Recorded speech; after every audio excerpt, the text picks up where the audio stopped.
Greetings and welcome to the Dangerous Gentleman podcast. Yes, I am the Dangerous Gentleman. No, I did not give myself that nickname, but I certainly did earn it.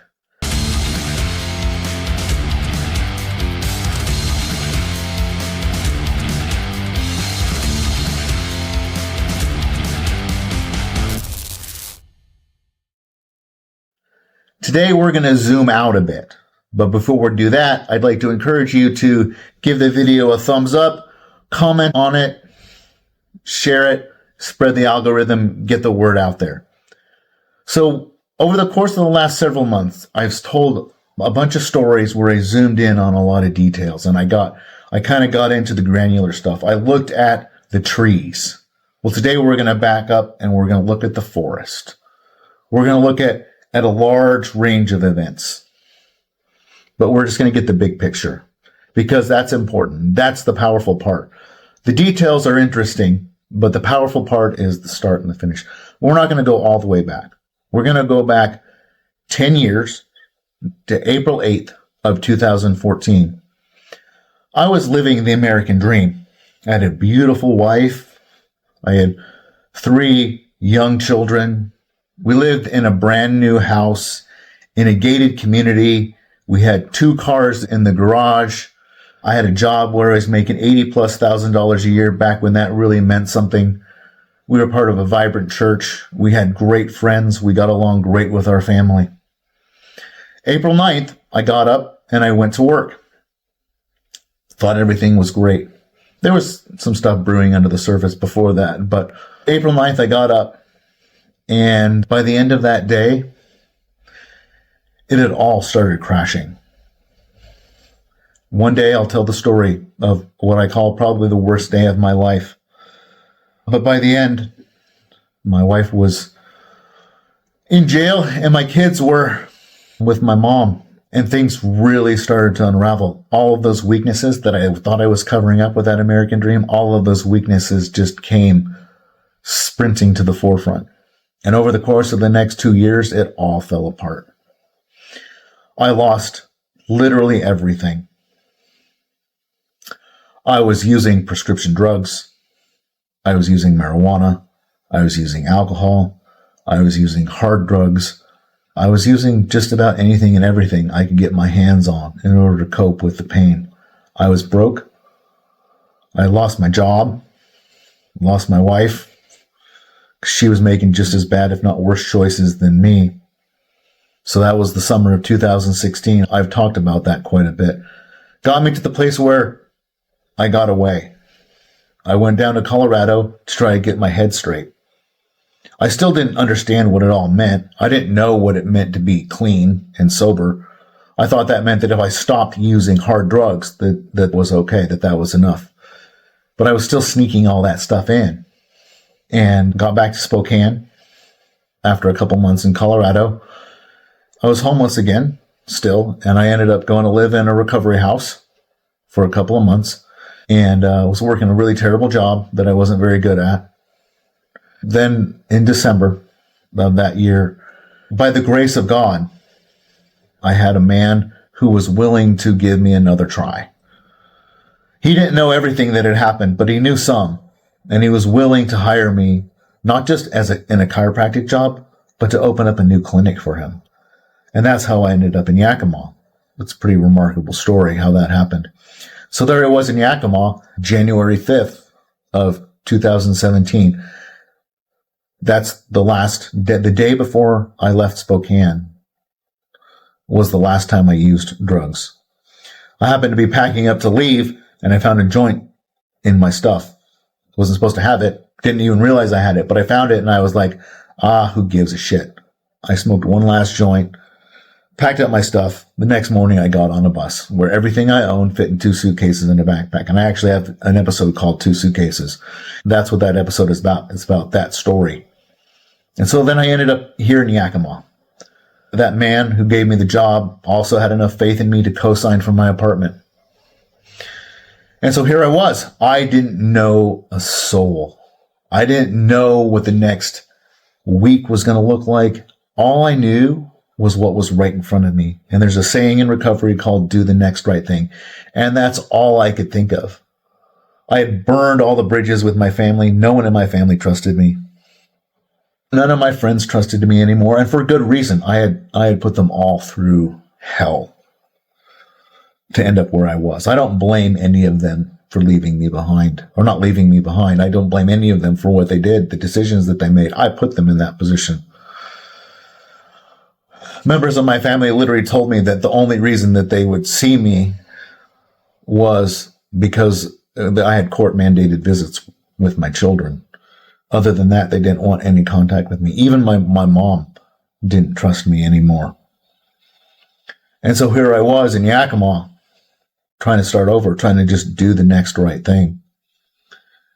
And over the course of the next 8 years, in 1 month from the day of me recording this, in 1 month, it'll be 8 years since I moved to Yakima, 8 years of clean time. I've done a lot. I have rebuilt a huge portion of all of that. My family trusts me again. Not only do they trust me, but they now come to me whenever they're facing some of those really tough things because they know I've been through it. They know that they can trust me. They know that they can come to me for those things. And it went from court mandated visits. That's all that I was allowed 8 years ago. To this year, I was up visiting my kids and my family for Thanksgiving, and my sister called me up and she's like, "Hey, how about you take the kids to the movies?" And so I went over and I picked up my kids at like 3 p.m. We went into town, 30 miles away. We went to the movies. We went to a Christmas tree lighting ceremony, and we went to dinner. And my kids trust me now too. 8 years ago, my kids, like, they would spend time with me and we'd have fun, but we didn't really have much of a relationship. This year, we sat there at dinner and we had a great time. We told stories, we laughed, we talked. They always ask me now about what it was like when they were babies, which means they want to know those things. And it also means that they trust me. And that's perhaps one of the biggest things that I've learned, that I've gained back over the course of the last 8 years is trust from people. My family, my friends, my kids. Like, I talk about different phases of my life. The people who knew me before 10 years ago would never have believed where my life would have ended up in that summer of 2016, where I was a homeless drug addict. And the people who knew me during that season where I was a homeless drug addict never would have believed where I had come from. And they wouldn't believe where I am now. And my friends and the relationships I have now, most of them don't even really have any kind of understanding of what my life was like when it was in that deep, dark place. Because they see me now, and they see me as a completely different person.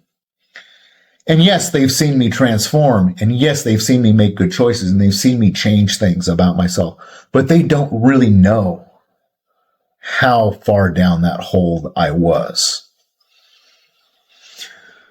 8 years ago, I was 70 pounds heavier than I am now. I was very, very unhealthy. What was going on the inside was very definitely manifesting itself on the outside. People would just look at me and they would think that my life was a mess. Anytime I smiled, it looked fake. I had no muscle. I didn't look healthy. I was the picture internally and externally of being unhealthy. And up until that period of my life, I would have described myself using 3 words. And my pastor helped me understand. He came to this understanding where I believed these words. I believed that other people believed these words about me. And I just believed that that was my identity. And that was a fat, lazy pervert. And I have systematically built myself into not a fat, lazy pervert. Yes, I still struggle with some of those things. Yes, I still struggle with being lazy and with not wanting to eat good and with some bad tendencies towards things. But I've taken on those battles and I've become someone different. And really, that's the story. That's why I started this podcast. That's why I started this process, was because, like, I didn't tell myself that I had a powerful story. All these people kept telling me, going, "Andrew, my son needs to hear what you have to say. My husband needs to hear what you have to say. My daughter, my cousin, my nephew, my niece, people out there need to hear what you have to say, because you have transformed your life. You are not who you used to be, right? I'm not the guy who had the American dream, but really it was built on a shallow foundation. And I'm not that guy who completely crashed out the bottom and ended up on drugs, alcohol, and every single possible coping mechanism you could imagine, sleeping on the streets, in and out of rehab facilities, detoxes, the homeless shelter, right? I'm not that guy either. And I'm not the guy who had a shaky faith in Christ. My faith in Christ now is rock solid. And that is the foundation for everything else that I've done. Is God came in and he revealed himself to me. This isn't a new version of God. This is the same version of God that I grew up with, but now I believed it. Now I understood it. Now it was a faith of my own. When that faith became my own, that's when it became real. And when God became real to me, it's not, like I said, it's not a new version of God. It's the same God. And I don't want to say this to sound selfish, but it's my God. He's the one that's helped me transform. He's the one that's given me the steps. He's helped me with every single step along the way, because there's nothing in me, any kind of particularly special, that's allowed me to change my life. A simple process of one step in front of the other. It's one choice, it's one decision at a time that's gotten to me where I am. And so that's why I share it. It's not because there's anything special about me. It's because I know that if I can go from the American dream to rock bottom and then back up, if I can do that, if I can make those choices, if I can make those decisions, and if God can help me along that path, then I know that he's given me that so that I can help other people, so that I can show them the way out. Okay? So that's what this episode is about. I'm trying to give you the big picture here. I'm trying to tell you the beginning, the middle, and now. It's not the end. We're not at the end. We're a significant amount down that road on the other side of that. And so I just want to encourage you with that. That if that's where you are in any way, shape, or form, whether it's drugs, whether it's addiction, it's just something else, whether it's a bad breakup, a flailing marriage or relationship with God, there's a way for you to get out. And so I want to encourage you, once again, check out my social media down below. Reach out to me in the comments. Send me a personal message on on my Facebook, my Instagram, somewhere. And if you just want to talk, let's talk. But if you want some help, I can at least point you in the right direction. So I hope you appreciate this. We'll get back to some other stories next week. So again, like, comment, share, subscribe, do all the things. It's been great talking to you, and have a blessed rest of your day.